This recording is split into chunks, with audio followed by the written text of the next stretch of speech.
Alors, la dernière fois, on avait vu... on a vu quoi? Alors, on a vu... Voilà, contrat futur. Ouf.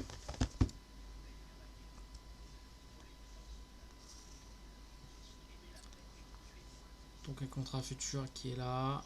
Donc, il y a donc ces spécifications.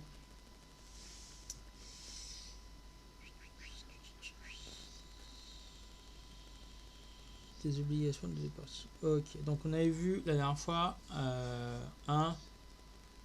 l'actif sous-jacent. Ok, on avait vu que c'était ça pouvait être une matière première, ça pouvait être un actif financier, un cryptoactif, une obligation, et quand c'est une obligation, on appelle ça un notionnel.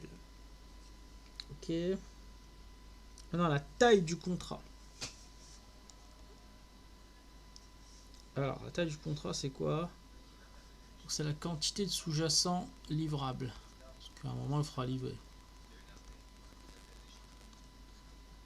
Donc, combien de sous-jacents on va livrer? Ok.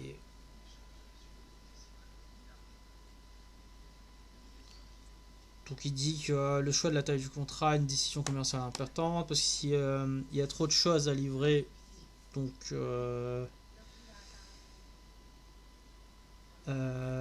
les investisseurs qui supportent une faible exposition au risque ne pourront se couvrir sur le marché. Encore les petits spéculateurs ne pourront intervenir que si la taille du... Ouais, bon, etc. Ok.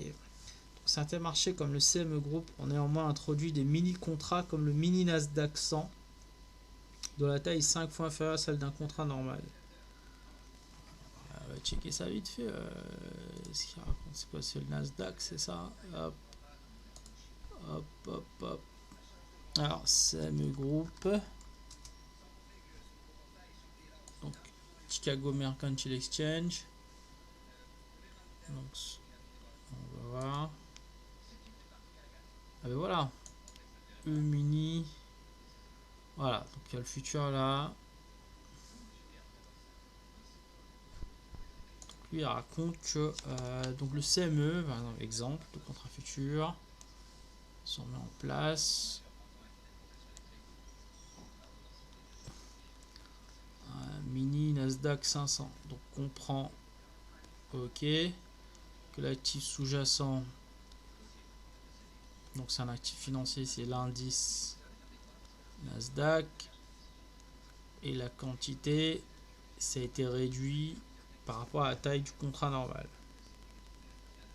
Là. Après la taille, il y a la livraison, parce qu'à un moment, il faudra livrer. Donc les autorités de marché précisent le ou les lieux de livraison lorsque c'est nécessaire. Ce point est crucial pour les marchandises ou matières premières dont le coût de transport est élevé. Parce que de base, l'actif sous-jacent, c'est souvent une matière première. Alors, exemple, contrat sur jus d'orange congelé.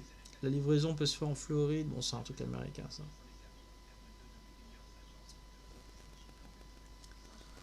Et enfin, on a les mois de livraison. Donc, ça, c'est la où, quand. Donc, la période du mois pendant laquelle la livraison est possible est prévue par le contrat, mais cette période est souvent le mois entier.